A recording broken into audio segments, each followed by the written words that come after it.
Perfect timing. We're just starting to get going here. So let's go ahead and I want to do just a quick review of some of what we did last week and make our transition in. So we're talking about IV flow rates.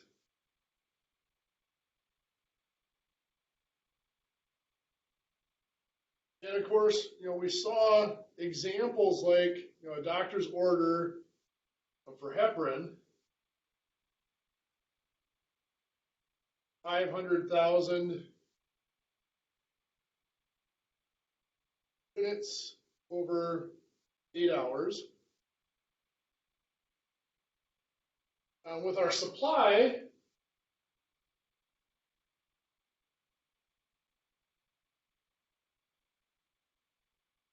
I'm showing the label, 100,000 units in a milligram per milligram, we'll go.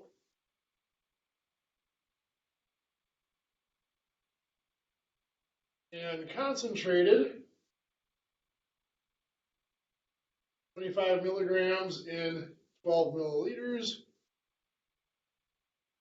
And a drop factor of 16 drops per milliliter. And we want to figure out what our IV setting is going to be in drops per minute. So as always, we're going to start out with our doctor's order. 500,000 units. This is a rate, so we'll put it over the time of 8 hours. And again, typically, we prefer our time to be in minutes, and that's what we're going to have here. It's going to be drops per minute. So one of my first steps is going to be to get rid of the hours. So I put hours on top, so it cancels out. 1 hour is 60 minutes. So my hours have canceled out. We now have units per minute. Obviously, we need to get rid of the units. Units are on top, so we'll put units on bottom to cancel them out. And we have right here 100,000 units per milligram. So it's 100,000 units in 1 milligram. So now the units have canceled out. We are now milligrams per minute. We're getting closer. Excuse me. So I have to get rid of the milligrams. Put them on bottom. And we have right here 25 milligrams in 12 milliliters. So 25 milligrams, 12 milliliters. Canceled out the milligrams. We are now in milliliters per minute. So we have one more step to go to get rid of milliliters. We'd use our drop factor. Milliliters will be on bottom to cancel out. It is 16 drops per 1 milliliter. Milliliters cancel out. So now we're just ready to calculate this out. Again, because usually I don't do much cross canceling on here, but because we have the units in here with the high number, 500,000 and 100,000, I'm going to divide each of those by 100,000, which is basically just crossing off 5 zeros. So this is going to become 5, and this is going to become a 1.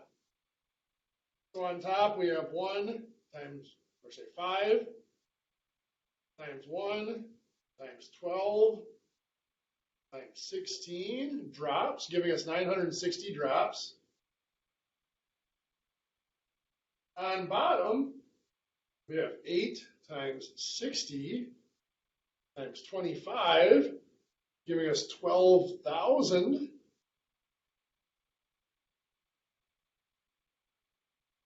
Minutes. Excuse me. And we do have to divide this out. 960 divided by 12,000. 0.08 drops per minute. Obviously, that's quite a slow drip rate. We're looking at a drop about every 12 minutes. But this is heparin's a very slow release medication. Some of the other things we looked at is doing calculations in reverse. If we know what the flow rate is, if we know the setup of the IV, figuring out other information that might be missing from the problem. For example, let's say we have our infuser, we come onto the shift and we see that it is set at 30 drops per minute. And we see that the medication has a drop factor of 12 drops per milliliter, and it is a 500 milliliter bag. We want to know how long is it going to take to infuse this? How long before we have to come back and change the IV bag? We're going to find time to infuse.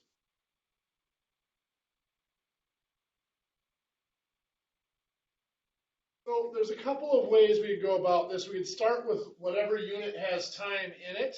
And we want time, so we need a unit with time in the denominator of our rate, or the top number of our rate.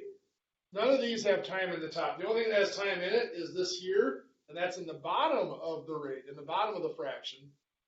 So we want it in the numerator of our rate, I should say, in the top of the rate. So what we're going to do here, and it really isn't an issue, as we saw last week, if we end up with time in the bottom of the fraction, we can adjust that later. For right now,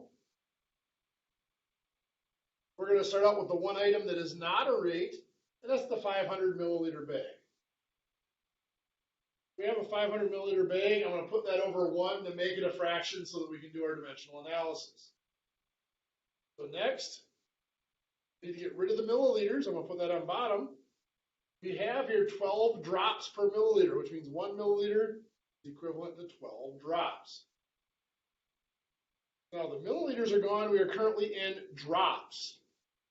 We need to find our minutes from that. So I'm going to put drops on bottom to cancel those out. We have 30 drops is equivalent to 1 minute. Drops cancel out. And on top we have 500 times 12. 60,000, but 6,000 minutes. We're on bottom. 1 times 1 times 30 is just 30, which should give us 200 minutes. I'm going to double check my math. It is 200 minutes. I need to convert that into hours and minutes. Remember, we can treat it like an improper fraction. 200 over 60. 100 in our division, divide by 60. 60 goes into 200 3 times. 3 times 60 is 180. There's 20 left over. So remember, this was our hours and this is our minutes.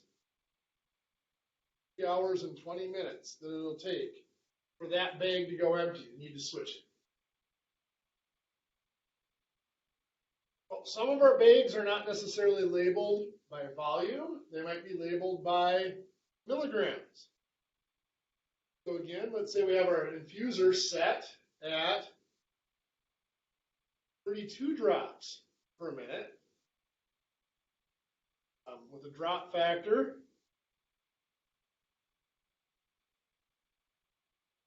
of 8 drops per milliliter and a concentration, our label,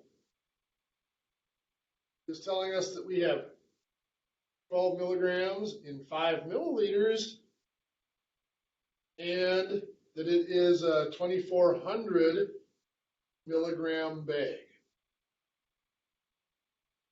Once again, we want to find the time to infuse.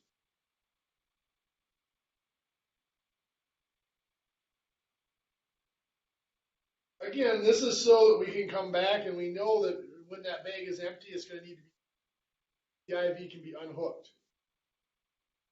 So again, we're looking for time, and our only unit of time is minutes, which happens to be on the bottom of that fraction of that particular rate. So we don't really want to start with that rate. Let's start with, once again, we'll start with the one number that is not a rate. That is the 2,400 milligram bag. 2,400 milligrams over 1. Rid of milligrams. We have here 12 milligrams. Milligrams are going on bottom, so they cancel. In 5 milliliters. Milligrams have canceled. We still want to get rid of those milliliters. So we have our drop factor, which is in drops per milliliter. So milliliters are on top. We're going to put milliliters on bottom to cancel them. 8 drops per milliliter means that 1 milliliter is equivalent to 8 drops. Milliliters are gone. We now have drops as our only unit. So we need to get rid of the drops. We have drops per minute is our flow rate. We're going to put drops on bottom here to cancel those out. This 32 drops per minute means 32 drops is equivalent to 1 minute. And the drops have canceled out. So on top, we have 2,400 times 5 times 8 gives us 96,000 minutes. On bottom, we have 1 times 12 times 32. 384. So we just divide that out. 96,000 divided by 384, giving us 250 minutes. And again, if I want to convert that into hours and minutes, I treat it 250 60ths because there are 60 minutes in an hour. And I'll take my minutes divided by 60. And again, I don't want the decimal, I want the division and the remainder. Now, if you struggle to do the division, you can use the calculator to start. 250 divided by 60 is going to give us 4.1667. So we keep the 4 there. We know there's 4 hours. Then we take 4 times 60. That used up 240 of those minutes. So 250 minus 240 is 10 minutes left.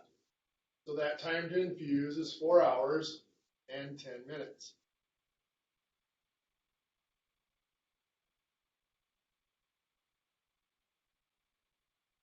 We might look at the other direction. Let's say we have a flow rate set at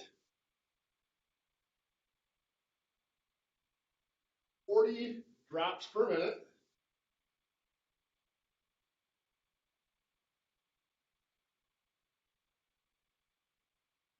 And it looks like we're going to do 800 milliliters, 5 hours, over 5 hours. And we need to find the drop factor.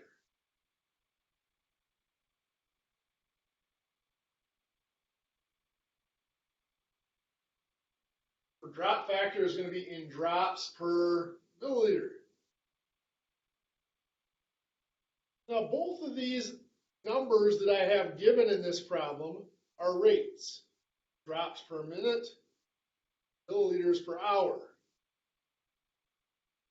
So I am going to start with the one, again, looking at what I need my result to be. I need to have drops on top, and I have that flow rate that has drops on top already. So I'm going to start with my 40 drops per minute, or 40 drops over 1 minute, as my flow rate, because it already has the units drops in the correct rate, or the correct position. Now to get rid of, I need to keep the drops. Those aren't going to go anywhere. I need to get rid of minutes. So I'm going to put minutes on top. Nothing up here relates minutes to anything, but I do have hours. So I'm going to change the minutes into hours. 60 minutes is equivalent to 1 hour. The minutes will cancel out. Now that I have the hours there, then I can use this equivalency. Hours are on bottom, so I'm going to put them on top to cancel them out. 5 hours for 800 milliliters of fluid. Now my hours are gone, and notice this will be drops per milliliter, which is what my drop factor is expressed in. So on top, I have 40 times 60 times 5, 12,000. That is drops. On bottom, 1 times 1 times 800 milliliters. I'm going to take my 12,000 divided by 800. Get 15. First, that unit is drops per milliliter. That is my drop factor.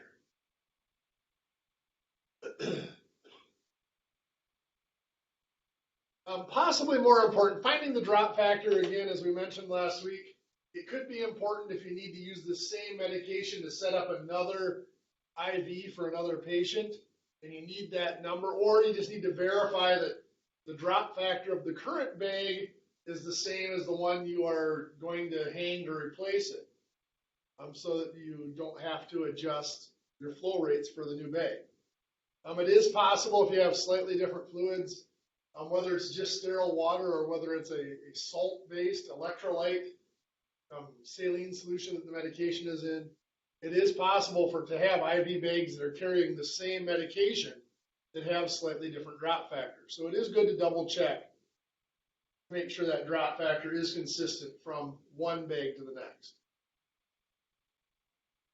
Next, the last calculation, maybe more important, like I said, is finding the amount of time it takes to infuse, or the amount of, not the time, but the amount of fluid that will be infused in a given amount of time.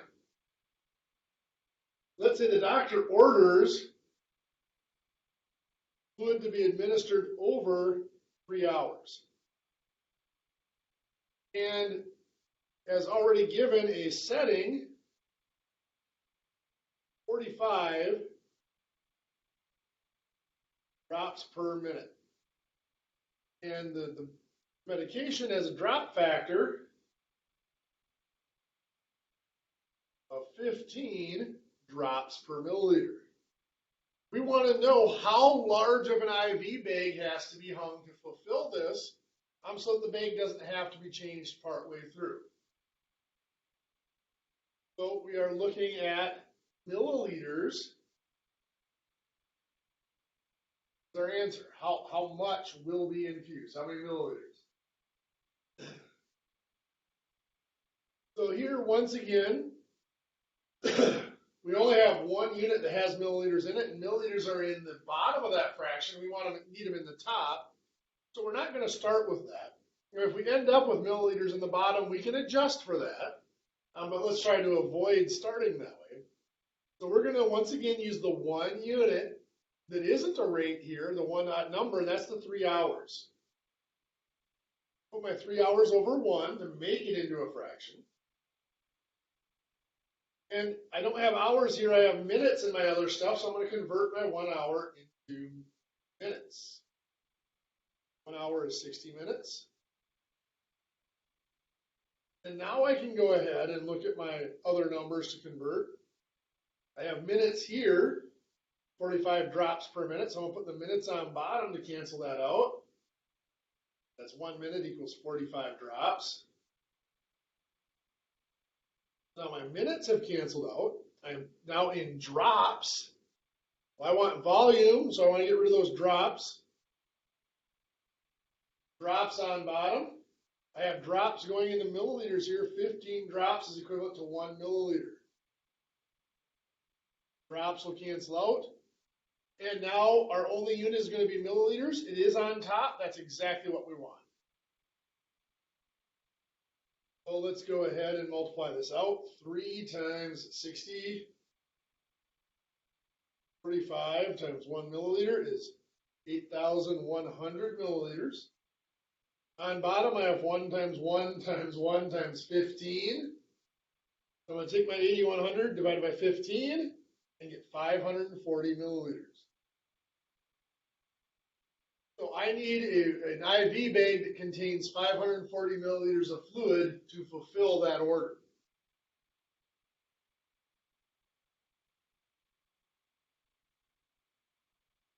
But what if we didn't pick the right number to start with? I happened to pick the hours to start with, and I ended up with the milliliters being my appropriate unit.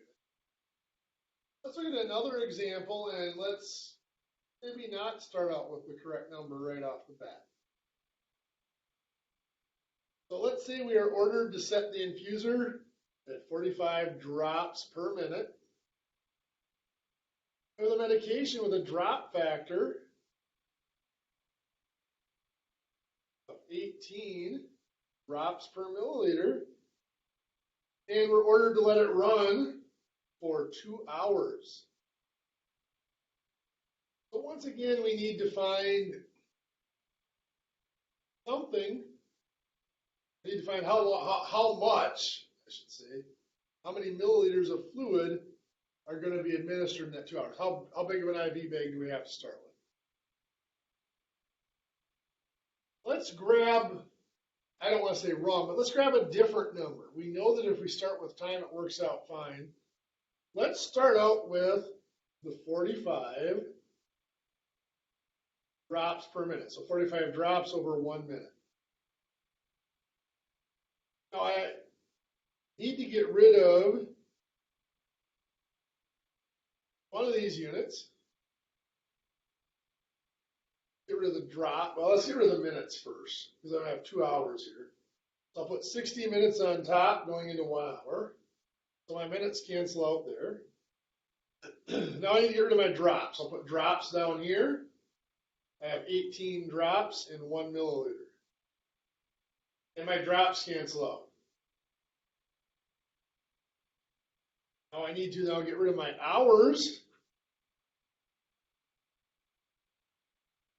2 hours on top over 1, so my hours will cancel out. And now my only unit is the milliliters, just what I want.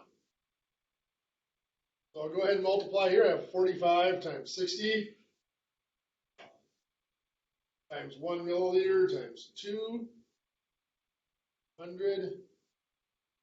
Right, nope. 45 times 60 times 1 milliliter times 2 is 5,400. Sounds better. Milliliters. Over on bottom we have 1 times 1 times 18. We divide that out, that should be 300 milliliters, and it is. So starting out with the flow rate actually worked out just fine for that problem as well.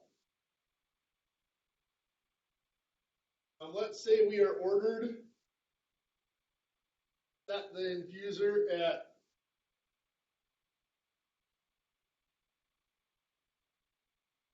40 drops per minute,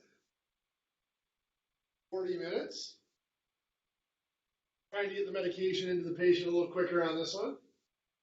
For a medication that has a drop factor of 12 drops per milliliter. And again, we're trying to find what is the total volume of fluid that's going to be infused to the patient. This time, I am going to start with my drop factor. 12 drops over 1 milliliter. I need to get rid of drops. Milliliters I want because I want my answer to be milliliters. Never mind that it's in the wrong position. We'll deal with that later. But I do need to get rid of drops. They're on top, so I'll put drops on bottom. I have 60 drops per 1 minute is my flow rate. That'll get rid of the drops.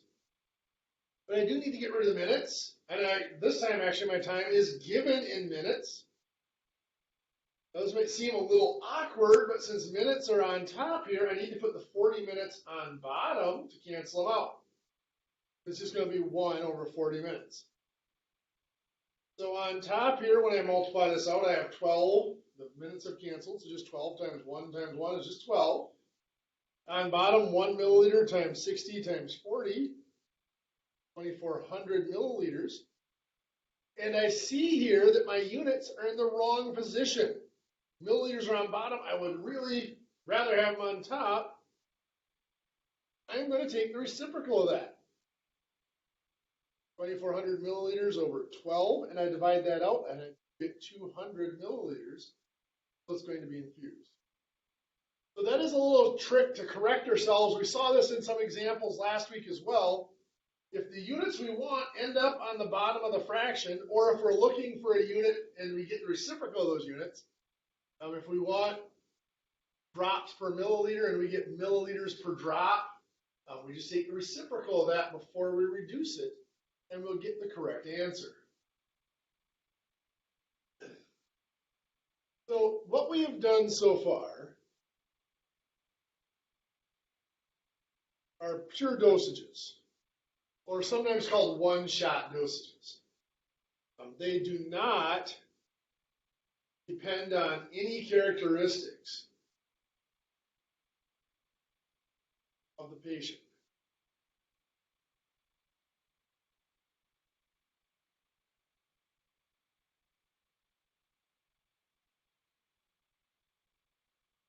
It is just strictly that amount of medication, period, no matter what patient is being administered. There are several factors that could be considered on the patient. One is age. Mostly age is simply either a 2-stage or a 3-stage thing. Medication cannot be given to patients under a certain age, or there's a pediatric dose and there's an adult dose. What we're going to look at next is weight. Dosage is based on weight. So much per pound of body mass or per kilogram of body mass. And then one we're not going to look at today, but we'll look at this before the end of the week. Body surface area. Medications based on body surface area are usually for some skin conditions, eczema, psoriasis, stuff like that, or for burn victims, medications that are given to help heal damaged skin in some form. We're going to talk a little bit right now about dosages based on weight. And the way dosages based on weight go is that there is a recommended amount per pound or per kilogram or whatever. From here on out, we're just going to do REC for recommendation. And it might be listed as something like this. 6 milligrams to 8 milligrams per kilogram. We'll just leave it as per kilogram for now. We'll leave the time out of it. So we can go ahead and then based on this, now obviously you can see that's given a range, 6 milligrams to 8 milligrams. So our dosage is going to have a minimum dose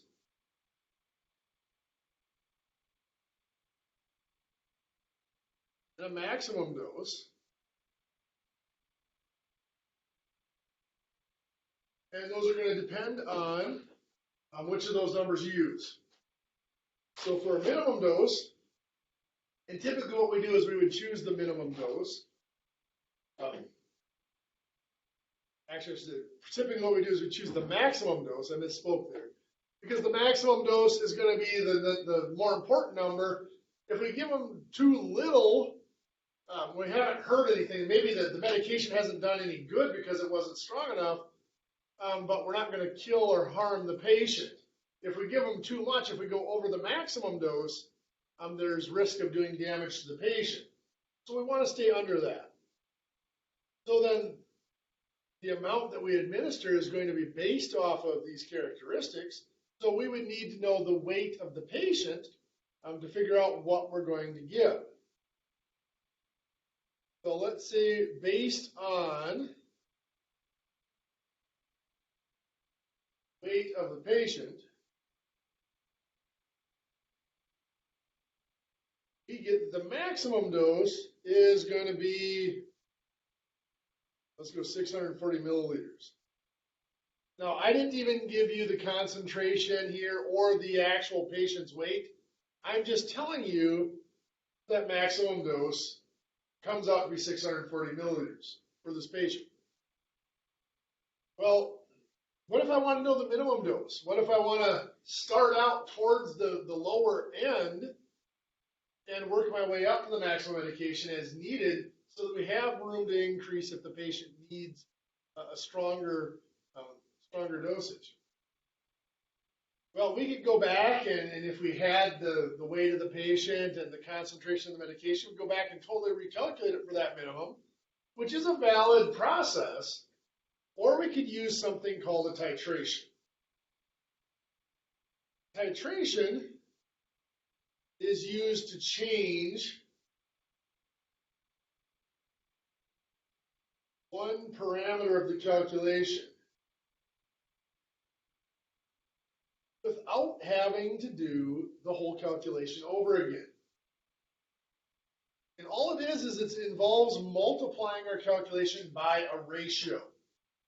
So for this one, to go from the maximum dose to the minimum dose, we start out with that dosage, 640 milliliters, and we're going to multiply by a ratio. And what goes in this ratio on the bottom is the one that we used. The number that we used to calculate the 640 milliliters on bottom. Well, that was the maximum dose. So we used the 8 milligrams per kilogram.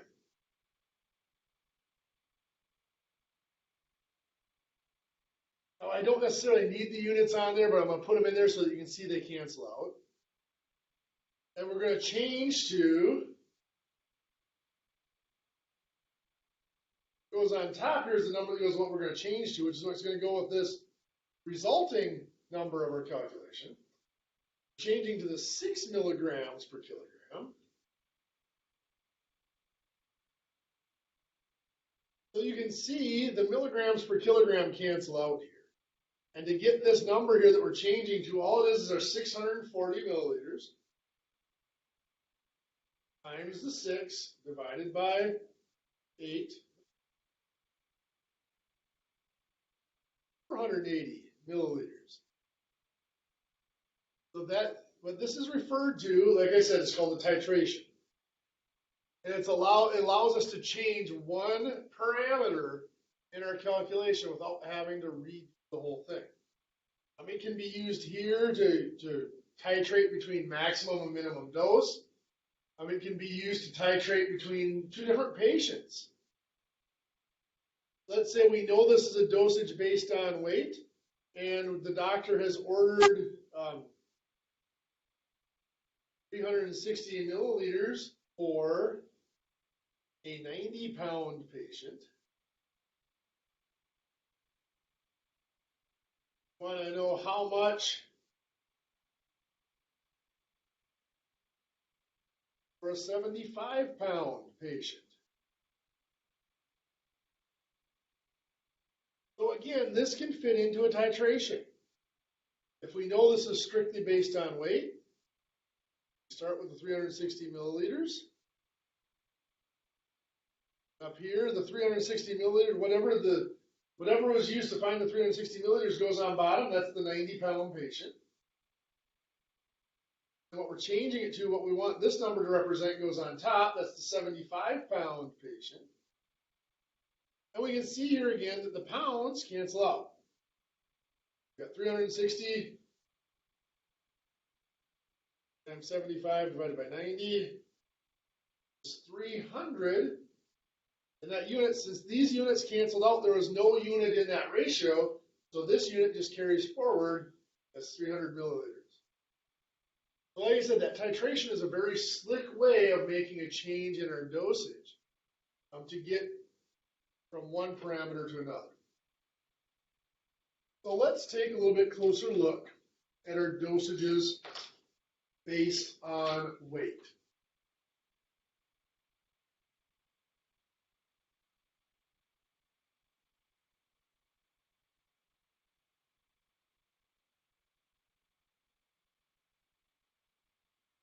Well, from our discussion in Unit 2, we know that what I'm about to do really isn't dosages based on weight. It's really based on mass, but we use that term weight loosely as we convert between. But let's say that we have a medication that has a recommendation of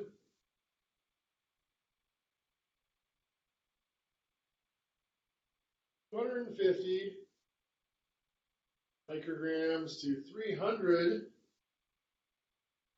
micrograms per kilogram. And we have a patient who weighs, let's give them 8 pounds.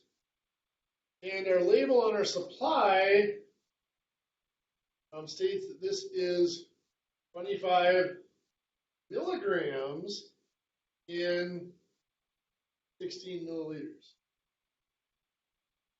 So the first thing we have to do here, you'll notice that our recommendation is given in per kilogram, but our patient's weight is given in pounds.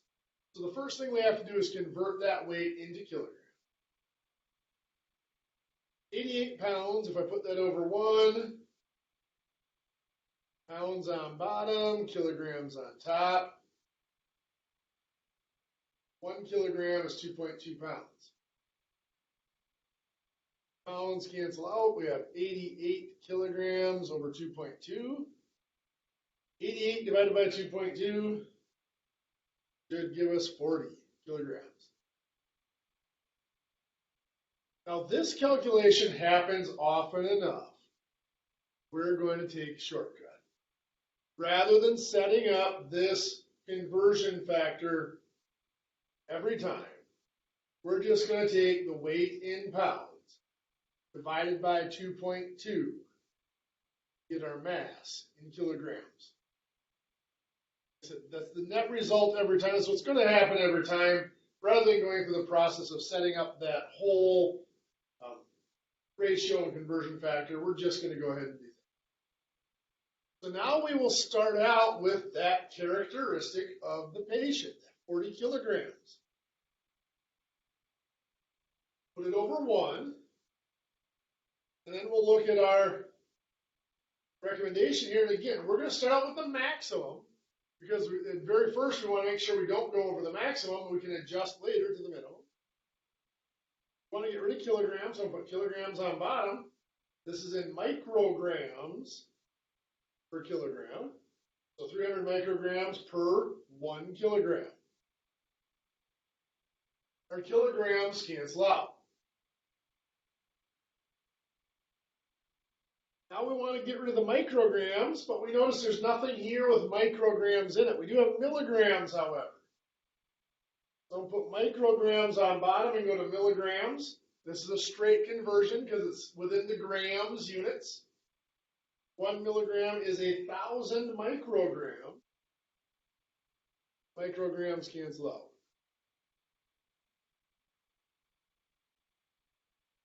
Now I want milligrams over here. 25 milligrams in 16 milliliters. So 25 milligrams, 16 milliliters. Milligrams cancel out. I will be in milliliters, which is what I'm going to administer to my patient. So I have 40 times 300 times 1 times 16 milliliters. 192,000 milliliters. On bottom, we have 1 times 1 times 1,000 times 25. Gives us 25,000. Divide that out. 7.68 milliliters. Now remember, we used the maximum recommended dosage to find that. That is the maximum dose. Find the minimum dose. Take that calculated dose, 7.68 milliliters, and we go through that titration. Remember, what we use to find the 7.68 is what goes on bottom. That's the 300 micrograms. What goes on top is what we want the new number to represent. That'll be the minimum of 250 micrograms. Now by this point you may have realized I don't need the units in here because they're going to cancel out every time. I usually put them in just so I can prove that they cancel out, so that I know that they cancel out, and so this unit carries through. But milliliters are going to carry through since there's left here to alter the units. I take 7.68 times 250 divided by 300. 0.4 milliliters. That is my minimum dose. So my range, my allowable range or recommended range for 7.68 milliliters for this patient. So hopefully you found that review helpful. I know those of you that were gone last week, hopefully you got a chance to look ahead at those recordings. I did get the recordings from last week posted, but there are also old ones from previous years out there for you to look at as well. Hopefully the review helped you fill in any gaps. If there are any questions, I'm leaving a couple minutes here at the end. I'll stay on the network if you guys want me to go over anything for those of you that were gone last week. For now, of course, we had our calculations or assignments from last week. We've already assigned these to page 172, 173, 1 through 9, and the page 178 through 179, 1 through 21. And then new, based on what we talked about today, there's a new assignment on titrations. This is page 184, 1 through 11. Like I said, I will end my lecture there just to leave a few minutes. If those of you from Boston that were gone last week, if you have any questions, I'll hang around here and answer any questions you might have on the material from last week.